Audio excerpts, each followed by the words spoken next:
अस्सलाम वालेकुम जी। सब दोस्तों सब सबसक्राइबर जनाब साढ़े जिन्ने भी दोस्त साढ़े नाल मुहब्बत करने वाले ने उन्होंने खुश आमदीद। अल्लाह पाक तुहानू सलामत रखे, खुश रखे, आबाद रखे। अज की जी साड़ी नशिस्त आ बैठक आ वो है दरियाए चनाब के उपर।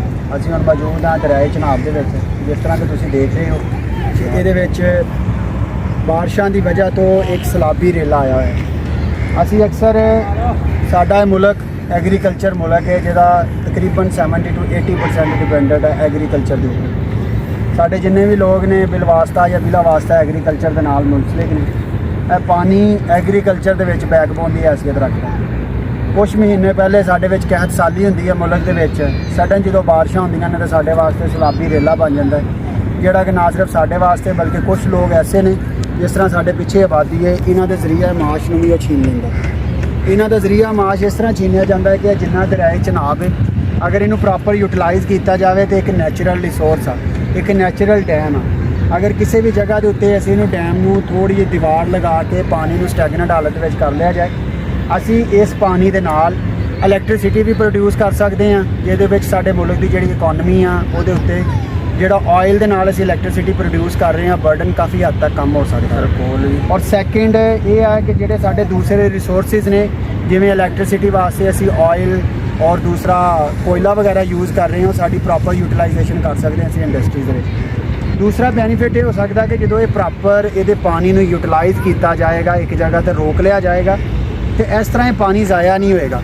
ये पानी दोबारा असी अपनियां फसलों नूं ला के एग्रीकल्चर डिपार्टमेंट नूं फ्री ऑफ कॉस्ट सर्विसिज दे सकते हैं। साडे मुल्क का बहुत ज़्यादा पोर्शन अगर गल करिए बलोचिस्तान वाली साइड की, सिंध वाली साइड की, वो इस वजह तो जखेज़ नहीं है कि उत्थे प्रॉपर पानी की जिहड़ी चैनलिंग है, कनाल चैनलिंग है नहीं, उत्थे पानी नहीं मौजूद है। यह जिहड़ा पानी असी सारा ज़ाया कर रहे हैं ये सिर्फ एक छोटा जिहा हिस्सा है दरियाए चनाब का।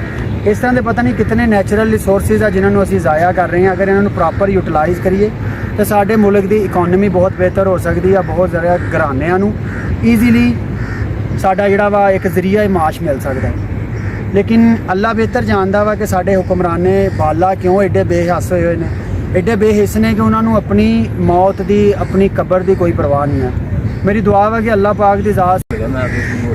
और तो अलावा अगर असीं गल करिए अंडरग्राउंड वाटर रिसोर्सिज की, तो अगर मैं अपने इलाके की गल करा तो कुछ 8 तो 10 साल पहले साढ़े जमीन के 30 तो 40 फुट के उत्ते पानी मिल जाता सीगा।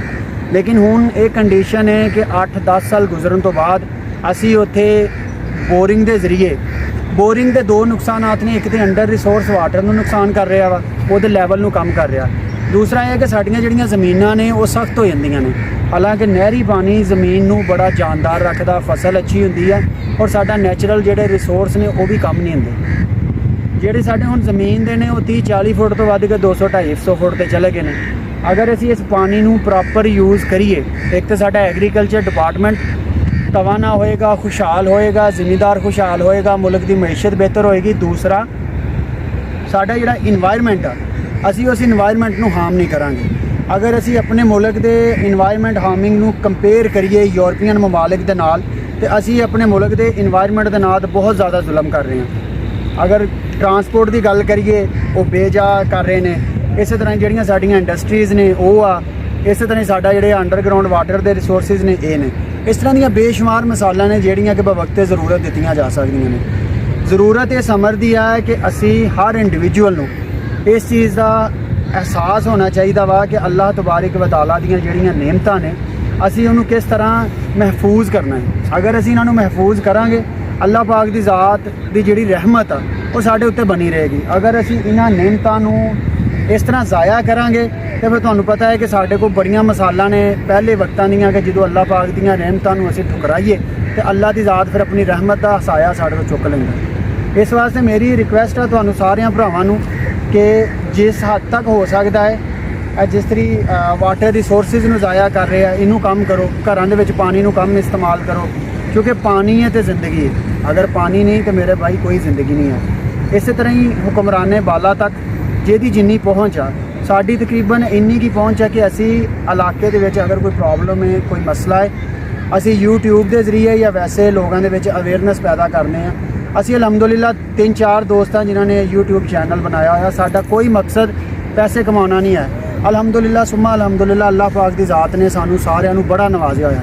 ਸਾਡਾ ਮਕਸਦ ਸਿਰਫ ਔਰ ਸਿਰਫ ਮਾਸ਼ਰੇ ਦੇ ਵਿੱਚ ਜਿਹੜੀਆਂ ਕਹਿ ਲਓ ਕਿ ਸਾਡੀਆਂ ਗਲਤੀਆਂ ਨੇ ਉਹਨਾਂ ਦੀ ਇਸਲਾਹ ਦੀ ਕੋਸ਼ਿਸ਼ ਕਰਨੀ ਹੈ, ਔਰ ਇੱਕ ਇੰਡੀਵਿਜੂਅਲ ਲੈਵਲ ਦੇ ਉੱਤੇ ਆ ਕੇ ਸਭ ਨੂੰ ਉਹ ਗਲਤੀਆਂ ਬਾਵਰ ਕਰਾਉਣੀਆਂ ਨੇ ਵੀ ਅਸੀਂ ਮਿਲ ਜੁਲ ਕੇ ਇਹਦੇ ਵਾਸਤੇ ਬਹੁਤ ਕੁਝ ਬਿਹਤਰ ਕਰ ਸਕਦੇ ਹਾਂ। ਇਸੇ ਤਰ੍ਹਾਂ ਹੀ ਤੁਹਾਡੇ ਸਾਰਿਆਂ ਕੋਲ ਸਾਨੂੰ ਰਿਕੁਐਸਟ ਆ ਕਿ ਬਰਾਏ ਮਿਹਰਬਾਨੀ ਕੋਈ ਵੀ ਐਸਾ ਇਸ਼ੂ ਜੋ ਤੁਸੀਂ ਸਮਝਦੇ ਹੋ ਕਿ ਸਾਡੇ ਪਲੇਟਫਾਰਮ ਤੋਂ ਹਾਈਲਾਈਟ ਹੋਣਾ ਚਾਹੀਦਾ ਵਾ, ਲੋਕਾਂ ਤੱਕ ਪਹੁੰਚਣਾ ਚਾਹੀਦਾ ਵਾ, ਤੁਸੀਂ ਸਾਨੂੰ ਜ਼ਰੂਰ ਦਵੋ। ਇਨਸ਼ਾਅੱਲਾ ਬਫਜ਼ਲੇ ਬਾਰੀ ਤਾਲਾ ਤੁਸੀਂ ਸਾਨੂੰ ਕਮੈਂਟ ਦੇ ਵਿੱਚ ਦੱਸੋਗੇ, ਅਸੀਂ ਉਹਦੇ ਉੱਤੇ ਬਕਾਇਦਾ ਪ੍ਰੋਗਰਾਮ ਕਰਾਂਗੇ। ਕੋਸ਼ਿਸ਼ ਕਰਾਂਗੇ ਕਿ ਤੁਹਾਡੇ ਕੋਲ ਜਿਹੜਾ ਦਿੱਤਾ ਨੌਲੇਜ ਉਹਨੂੰ ਯੂਟਿਲਾਈਜ਼ ਕਰੀਏ। ਕੁਝ ਥੋੜਾ ਜਿਹਾ ਨੌਲੇਜ ਅਸੀਂ ਖੁਦ ਗੈਦਰ ਕਰਾਂਗੇ ਤਾਂ ਲੋਕਾਂ ਵਾਸਤੇ ਇਨਸ਼ਾਅੱਲਾ ਅਸੀਂ ਲੋਕਾਂ ਦੀ ਸਲਾਹ ਵਾਸਤੇ ਲੈ ਕੇ ਆਵਾਂਗੇ।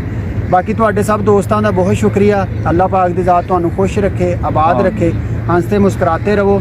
ਅੱਲਾਹ ਦੀਆਂ ਦਿੱਤੀਆਂ ਹੋਈਆਂ ਨੇਮਤਾਂ ਦੀ ਕਦਰ ਕਰੋ ਤਾਂ ਕਿ ਅੱਲਾਹ ਤਬਾਰਕ व ਤਾਲਾ ਦੀ ਜ਼ਾਤ ਆਪਣੀ ਰਹਿਮਤ ਦਾ ਸਾਇਆ ਸਾਡੇ ਤੇ ਸਾਡੇ ਆਉਣ ਵਾਲੀਆਂ ਨਸਲਾਂ ਦੇ ਉੱਤੇ ਬਰਕਰਾਰ ਰੱਖੇ। ਨਮਾਜ਼ ਪੜ੍ਹੋ, ਅੱਲਾਹ ਦਾ ਸ਼ੁਕਰ ਅਦਾ ਕਰੋ। ਬਹੁਤ ਮਿਹਰਬਾਨੀ, ਬੜੀ ਮਿਹਰਬਾਨੀ ਤੁਹਾਡੀ। अस्सलामु अलैकुम वरहमतुल्लाह।